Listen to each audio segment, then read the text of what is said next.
Hi, this is Lynn McCool. I'm here today to discuss with you instructions and documentation and how to plan for a diverse audience. There are three categories of documentation. First, instructions, which describe how to perform a specific task. Specifications, which describe in exact detail how a product is assembled or how a routine process is completed. And third, procedures or protocols, which ensure consistency and quality in a workplace by describing situations and methods. Again, just like with technical descriptions and technical definitions, we want to consider those 5W and how questions as we begin to put together the content for a set of instructions. So we might ask, who might use this documentation? Why is it needed? What should it include? Where will it be used? When will it be used? How will it be used? In the planning phase, we also want to think about our subject and whether it is to use a product or whether the subject has to do with following a process. We want to include in our instructions a purpose statement, so a one-sentence purpose statement that helps the reader to know why he or she should use this particular document. We can have various levels of readers, and you can see here that we could have a primary reader, those are the action takers. Secondary readers, those typically are in advisory roles. Tertiary readers are oftentimes evaluators of the actual document itself. And gatekeeper readers oftentimes are at the supervisory level, and those would be the people that would either approve or disapprove the document so that it would either go into production as something that would be used by the readers, or it would be, you would be asked to revise it or something. And then we also have to think about context of use. When or where will readers use your documentation? We do have to do a little bit of researching for writing instructions and specification, and so we want to think about the background and the history of either the product or the process. We can, in our research, observe subject matter experts, also known as SMEs. It's good to think about sensory detail, especially if you are describing how to do something in a process. So oftentimes the five senses might be employed in that description. Again, we might think about motion and change. So if you're describing how to put a bike together, or how a certain tool might be used to assemble something, you might have to include motion and change in that. You want to be able to collect visuals and graphics and include them in your instructions. So you don't want your instructions to be just textual. You want to have graphics there to help demonstrate or explain whatever process it is that you are describing. For organizing a set of instructions, you'll notice that the basic categories are very similar to the technical description, although there are some differences. So again, you want to start with a specific and precise title. You want to have an introduction where you state the purpose and state the importance of it, describe whatever kind of technical ability might be needed, and identify the time required for completing this set of instructions.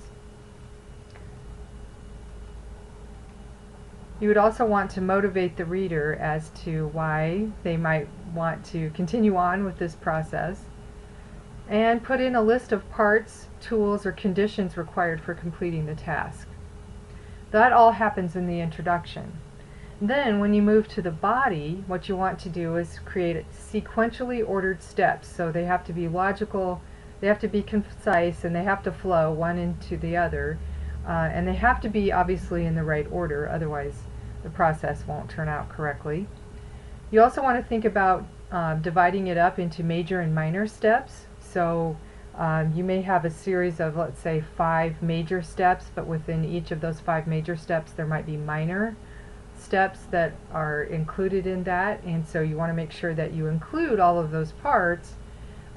We all probably have had experience, I know I have, of trying to do something or put something together and the person who wrote the instructions assumed that I knew about some of the minor steps that I didn't know, and so then of course that causes confusion and problems. So we want to make sure that we include both major and minor steps so that the reader has all the information that he or she needs in order to fulfill the instructions correctly.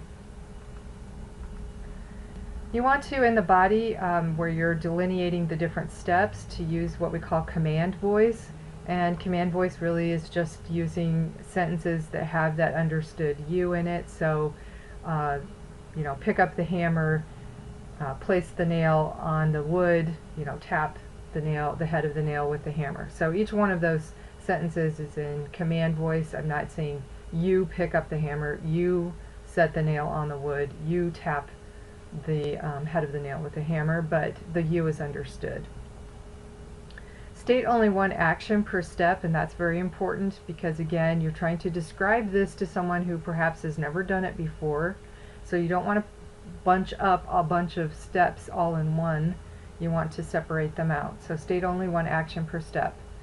You want to number your steps, very important, so that the reader can easily keep his or her place in the document. You want to use concise wording. You do not want to be really wordy or lengthy. Just very concisely state what it is that the reader needs to do. You can, in call-out boxes or in other ways of design, add comments, notes, or examples. Sometimes you'll see notes at the bottom, maybe in a footnote or a subscript note about certain types or parts of a process. You also want to refer to your graphics. So whatever graphics you're using in your text, and you should use graphics, you need to refer to them in your text, and you need to caption them and label them. You want to provide feedback to the reader about how this product or process should look when it's completed, and oftentimes there should be a graphic of that finished item or that finished product. And you do also want to include safety information, so definitely want to warn the reader if there are steps in the process that could be dangerous to that person. In the conclusion then, you want to make sure that you have signaled the completion of the task. So how does the reader know when the process is done? What's their signal? What's their cue? So you want to put that in there. Some additional considerations you might think about is that if the person is doing something that is rather dangerous, then the safety information should be placed early in the documentation, and it should be placed in places where the reader will complete difficult or dangerous steps. So oftentimes you'll see if there is some sort of dangerous step, you'll see a standard little warning icon or a danger symbol, or let's say maybe you're working with chemicals, you might see the skull and crossbones to indicate that you know, it's poisonous or hazardous to health. And so when you are describing the safety information, you do want to use those standard symbols that everyone recognizes for safety precautions. So don't get creative there. Don't use something that maybe it was a really cool thing you made, but no one would really recognize what that's telling them. So with safety information, you definitely want to use those standardized symbols. Also, you want to think about the 3 different levels of warning. So danger is the highest level of warning, and danger would indicate that serious injury or death could occur. There's the warning level, and here the reader should know that he or she could be injured if the step is not done correctly. And then finally the caution level, which means that if you're not careful with the process, then you might damage the product or the equipment. Also, in your instructions at the end, you want to be able to offer some troubleshooting advice. So what if the outcome is different than it should be? In other words, the person thinks that they followed the steps correctly, but that their finished product doesn't look anything like the picture. So you want to offer some troubleshooting advice. And if if their product doesn't turn out the way that it should, then you should give them some advice on what they should do next. For a document like this, you want to use plain style as far as the content is concerned. So consider your original reader analysis and the context for your document's use, and think about, you know, how that should sound and look within the document itself. You want to use simple words and limit your jargon. Define words that might be unfamiliar. Keep sentences short. Use, again, that command or imperative style for the steps. Keep it simple and don't over-explain your steps. You also want to use a functional, attractive page layout, so you want to incorporate graphics that reinforce the text. I recommend using either a 2 or a 3 column format because that can leave room for your graphics along one side, and also helps to break up the text, and we've talked a little bit about why that's important in earlier screencasts. You can use boxes and borders and lines to help highlight information. Definitely want to use headings that show levels of information. Use examples as models for designing your documentation.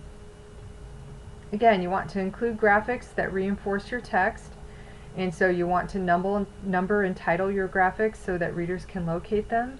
You want to refer to those graphics by numbers in the steps and put each graphic next to or just slightly below the step that refers to it.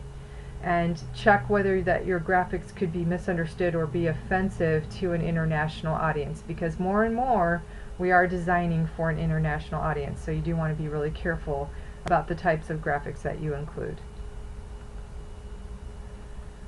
Okay, so why should you consider using a 2 or a 3 column design? A, it's easier to read. B, it's more attractive. Or C, it allows room for graphics. Or D, all of the above. And the correct answer is C, it allows room for graphics. Okay, let's talk just for a minute about on-screen documentation, because once you have finished the poster version of your instructions, you are going to actually translate that into a set of on-screen documentation. And so I just want to briefly touch on that as a forecasting statement to what your final project will be in this particular course. So in the on-screen documentation, one of the reasons why it's so nice is that it can allow quick access to the instructions, so you don't have to go hunt for a piece of paper. As more documents move online, of course, more instructions will do the same thing, and we also know that we have help authoring software that helps to simplify writing those help features in websites and in online documentation. Sometimes we might find it on a CD-ROM, although not so much anymore. And then on-screen documentation can also be created as a file using web development software, and then burning that file to a disk